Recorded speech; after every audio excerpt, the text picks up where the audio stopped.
Welcome to Creative Pages with Catherine Live. I'm Catherine, and it's time for sketch number 3 from the Creative Memories virtual crop for April 2023. I am going to be using the Serenity collection for this sketch. It is a 2-page sketch. And when you all voted on my community tab, we had a 3-way tie. So I'm doing 3 2-page layouts this month. And I kind of did something a little different on this one. I guess I do something a little different with most of them, but I actually do have an extra little demo I'm going to be doing for you all for this sketch. So let me go ahead and get things switched over and we'll get right into it.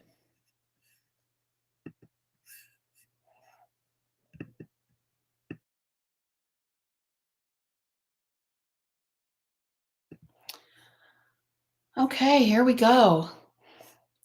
This is the sketch number 3. And as you can see, I pulled out my Ancient Key border maker cartridge. It's called the Ancient Key Chain, but actually it's a little bit confusing because this one actually is one that doesn't pull away from the paper like a lot of our chain border maker cartridges. It actually stays with the paper. I also did pull out 3 of our 4.5 by 6.5 mats. One of them I cut in half. Excuse me. And 2 4 by 6 mats. And then I also cut 4 1-inch by 12-inch strips. And I saw this, and at first I thought, we can miter some corners and we can have some fun that way. But then I don't know what it is about the Serenity collection, but I just really love this border maker cartridge with it. So what I did was I took and I went ahead and I punched out the corners, and I'm going to show you, I'm using one of our index sheets behind it just to show you. Originally, I thought I might actually just put the index sheet behind it, but then I decided not to. I actually am going to be using those little strips that I was talking about a second ago, and I'm going to show you how I actually got it to go this way. The paper I'm using is the one with the lotus flower on the back, and I do have the waves kind of running vertically up and down the page. So what I did was I actually punched one side of our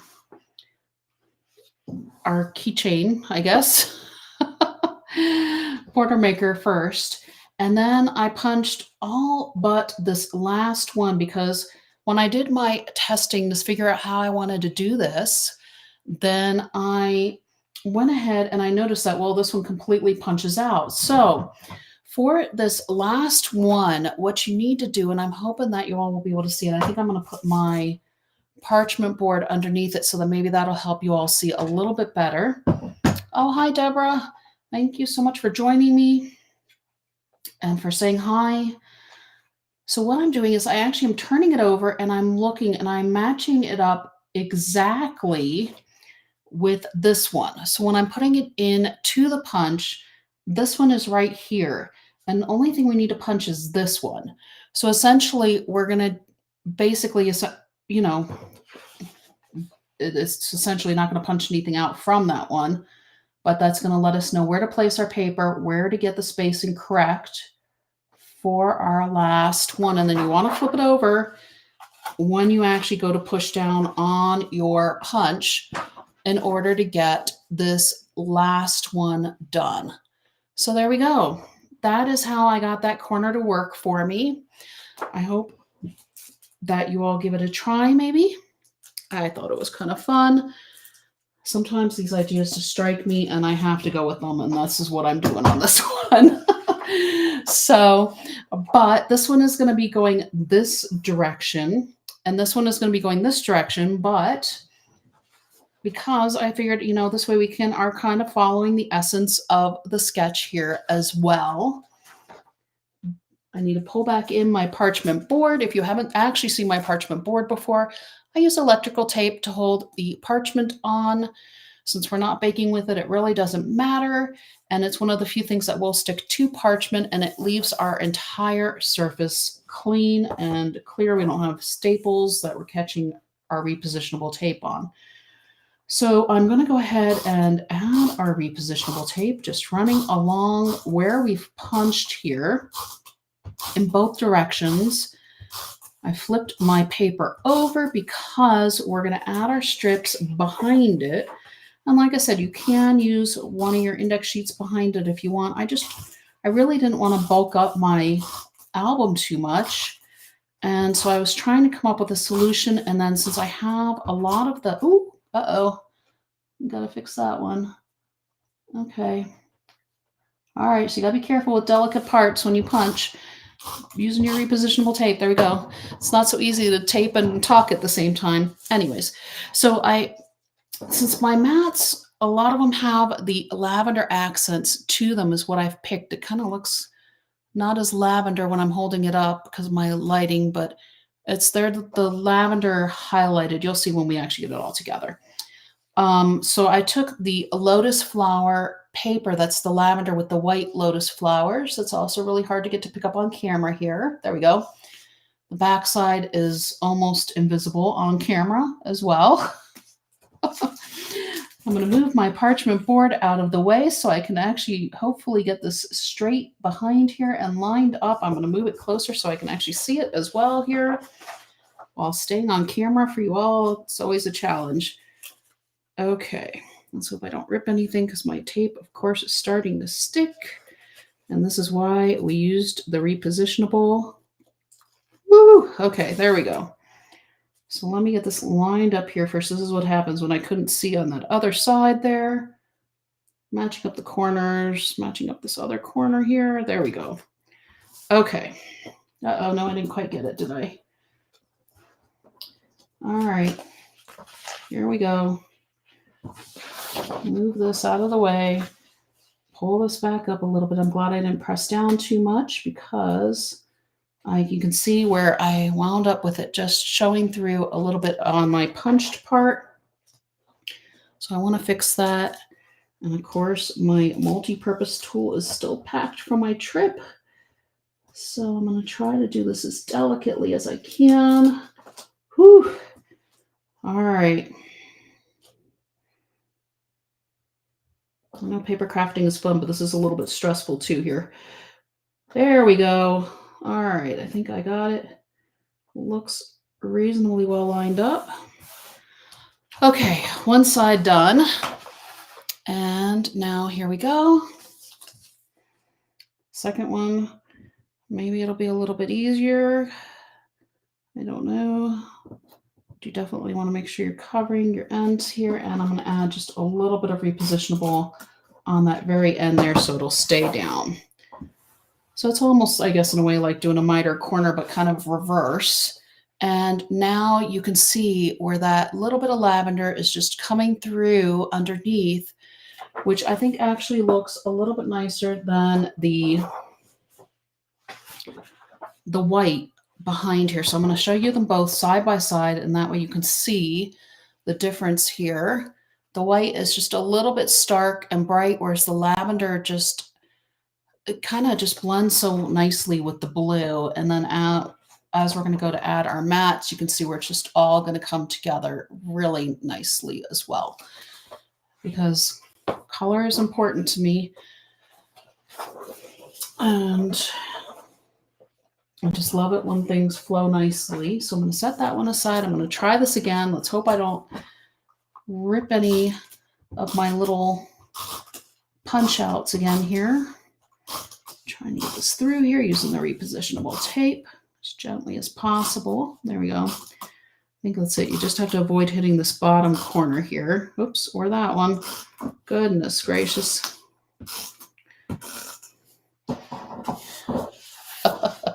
Just when I said paper crafting is fun and not stressful. It is a stress relief most of the time, I guess, except for when you're live streaming,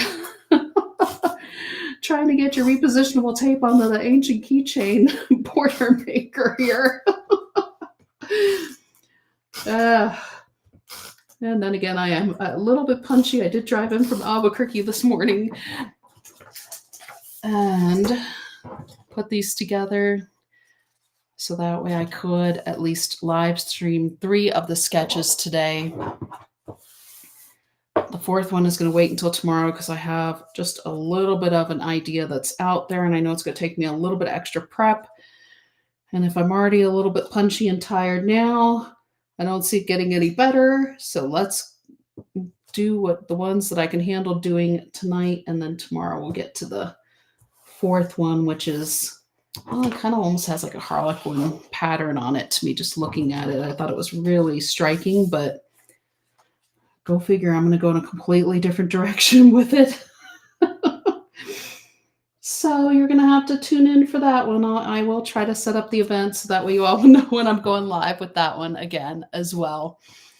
Here we go. We're going to add just a little bit more repositionable tape up here. Uh-oh.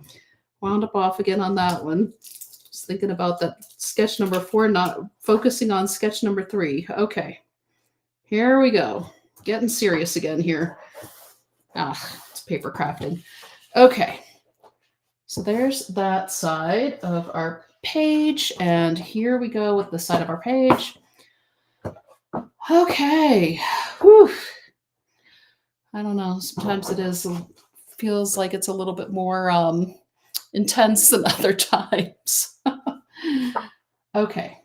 So I have the 2 4.5 by 6.5 mats for the left side of our page here.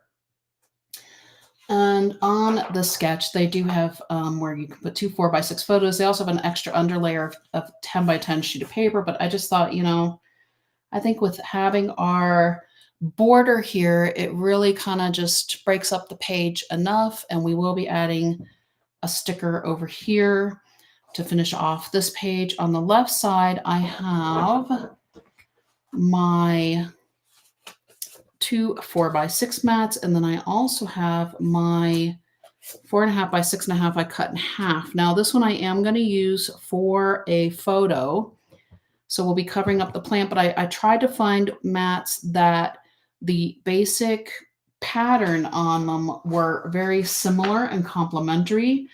So on the right side, it's just a slightly darker lavender. This one's a slightly lighter. I'm going to actually, because I think the sun is going down a little bit. There we go.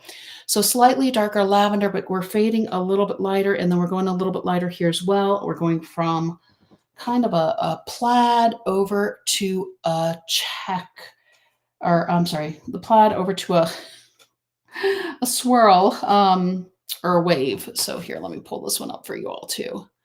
So that way you can kind of get a feel for. So there's the waves, and here is the full. So there's 2 of them that have the full plaid on them. There we go. All right, let me get these stuck down then with my regular tape runner. And then I did, when I went to place them, I did put the wider end of the one I cut in half towards the center. I just thought that made more sense overall. So that's what I did. All right, hopefully that's straight. And here is our second one here. Trying to get these kind of lined up here. Oops. Okay.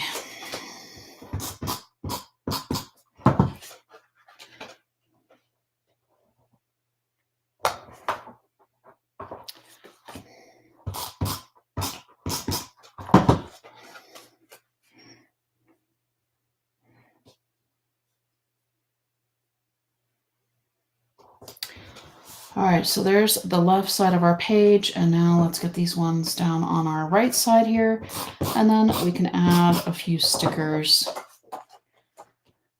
And honestly, when I went to look at my Serenity collection, I had done quite a bit with my Fast to Fab, and so I didn't really have a ton of stickers left, but the ones I have actually look like they're going to work perfectly for this layout, so I'm going to go with it.